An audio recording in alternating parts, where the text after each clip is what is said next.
Hubert Védrine, bonjour. Bonjour. Alors, dans le cadre des conférences géopolitiques que vous donnez un peu partout dans le monde, et notamment pour certains clients des banques populaires, vous abordez les différents scénarios possibles pour l'évolution géopolitique de l'Europe.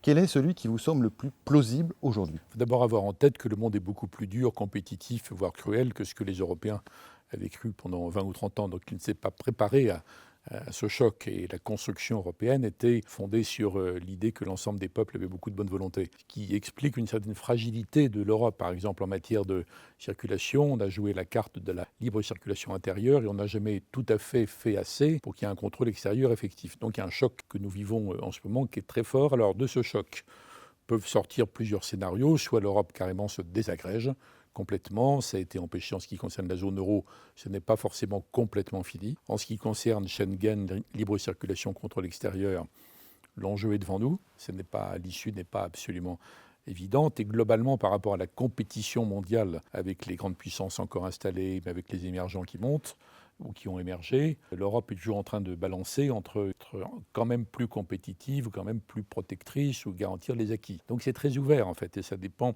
uniquement, le scénario de demain, de ce que voudront les Européens. Et comme les Européens ont décroché, en gros, par rapport au projet européiste, et que les élites n'arrivent pas à renouer le contact, il y a une vraie interrogation. Moi, je parie plutôt sur un ressaisissement, à condition que l'ensemble des dirigeants nationaux et européens parlent un langage plus réaliste et fassent comprendre à l'ensemble des peuples européens que plus d'Europe, ce n'est pas moins de France, moins d'Allemagne, moins de Danemark, etc. etc. C'est possible. C'est possible, mais on est politiquement sur le fil du rasoir. Est-ce qu'on peut mesurer l'impact économique de ces conflits géopolitiques, qu'ils soient larvés ou réels ? Alors globalement, il y a plutôt quand même moins de conflits si on compare au XXe siècle, qui a été le pire de tous. Il y a des conflits spectaculaires qui nous frappent d'autant plus qu'on pensait que c'était terminé. L'impact économique peut être absolument colossal. En ce qui concerne le terrorisme, entre le petit nombre des gens, le faible coût des attentats et les répercussions perturbantes.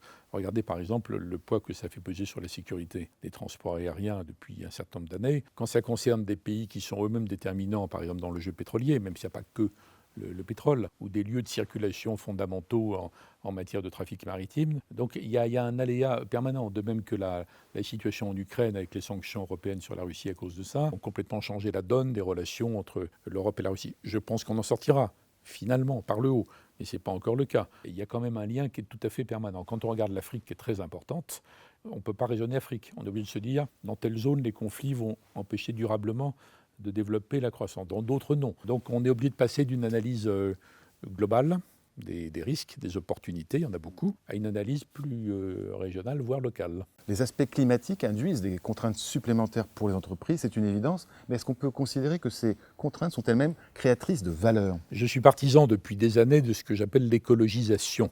Comme on a parlé d'industrialisation, c'est-à-dire un processus qui s'étend sur des décennies, et ça ne concerne pas que le climat, qui est un élément parmi d'autres. Par exemple, la pollution de l'air en Chine, ça n'a rien à voir avec le changement climatique. Ça a un rapport avec simplement le charbon, avec les nuisances, les pollutions. Il y a la question de la biodiversité qui est d'une importance énorme. Il me semble que la seule réponse, mais la réponse obligatoire, va être une sorte de plan d'écologisation de tout, progressivement, dans lequel on cessera de dire qu'il y a la croissance prédatrice d'un côté, la croissance durable de l'autre, et on va écologiser l'industrie, l'agriculture, les transports, la construction, plus vite qu'on ne le croit, indépendamment même des conclusions de la COP 21 et de la future COP 22, et ça va devenir plus rentable, plus intelligent d'investir dans ce sens.